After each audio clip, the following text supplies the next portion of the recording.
এই সরকারের আপনি নুন খাচ্ছেন, এই সরকারের গুণ গাইতে হবে। আপনারা যে প্রোগ্রাম পারফরমেন্স পান সরকারি প্রকল্প প্রচারের জন্য পান, আপনি প্রচারও করবেন আবার সরকারের বিরুদ্ধে প্রচারও যাবেন, এই দুটা জিনিস একসঙ্গে হবে না বন্ধু। দিনে দুবার ব্যবহার করো স্টপেজ ক্রিম আর নিজেকে রাখো evergreen. Keya Seth aroma therapy stoppage cream, আর খুঁজে পাও নতুন আমিকে। নুন খেলে গাইতে হবে গুণ।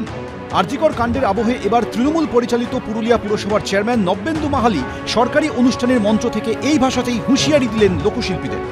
আবাস যোজনার টাকা না পাওয়ার অভিযোগে সম্প্রতি পুরুলিয়ার পুরপ্রধানের কাছে ডেপুটেশন জমা দেন লোকশিল্পীরা।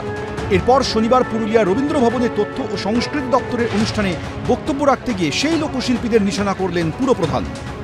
তুমি সরকারি ভাতা প্রাপক শিল্পী, তুমি সরকারি খাতা ইনলিস্টেড শিল্পী, যে সরকারের বিরুদ্ধে জেহাদ ঘোষণা হচ্ছে, যে সরকারের মুখ্যমন্ত্রীর বিরুদ্ধে কথা হচ্ছে, সেইখানে মঞ্চে তুমি থাকবে। দু নৌকায় পা দিয়ে চলা যায়, তাহলে আপনাকে ডিসিশন নিতে হবে যে আমি কোনো সরকারি ভাতা নেব নাই, পুরস্কার ফিরাই দেবো, যদি কোনো পাইছি সম্মান ফিরাই দেবো, কার্ড স্যালেন্ডার করে দেবো। লোকশিল্পীদের মুখোশ খুলে দেওয়ারও হুঁশিয়ারি দিয়েছেন তৃণমূল নেতা। ছৌ নাচের মুখোশের মতন যারা শিল্পীর মুখোশ পরে আছেন, যারা সেই মুখোশগুলোকে খুলে দিতে হবে। যারা দুদিকেই ভাবছে নিব, এদিকেরও উপরও কাছেরও খাবো, তলেরও পুড়াবো, এইটা বন্ধু চলবে কেন? শিল্পীদের সম্মানের বিনিময়ে আনুগত্যই কি কাম্য সরকারের? তৃণমূল নেতার হুঁশিয়ারির পর উঠতে শুরু করেছে সেই প্রশ্ন। শিল্পী তার নিজের সত্তা, সে তৈরি হয়েছে বলেই সেই শিল্পী, তাকে আজ সরকার মান্যতা দিচ্ছে। তা বলে এটা নয় যে সরকার আমাকে মান্যতা দিচ্ছে বলে যে আমাকে সরকারের পিছনে ছুটতে হবে, সেটা তো নয়। বলাটা হয়তো বাঞ্ছনীয় নয়, কিন্তু উনি হয়তো মনে করেছেন যে এটাই হয়তো সেফ প্লেস বা রাইট প্লেস এই মুহূর্তে এই কথাটা বলার। এই বক্তব্য সম্পূর্ণ ওনার ব্যক্তিগত।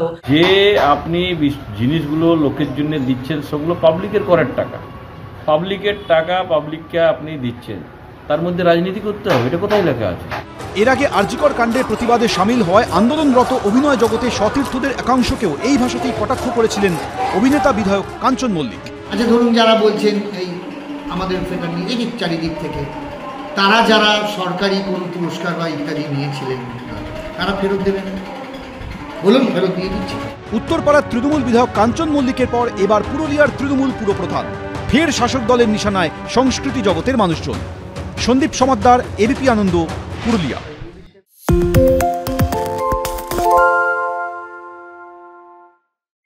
সত্য অন্তহীন, সত্যের খোঁজও তাই, সত্য সন্ধানে তাই আমরা অক্লান্ত, অকুতভয়। এবিপি আনন্দ নতুন ভাবনার প্রতীক, যা মনে মুক্ত, তথ্যে যুক্ত এবং যাবতীয় সীমানার বাঁধন থেকে মুক্ত।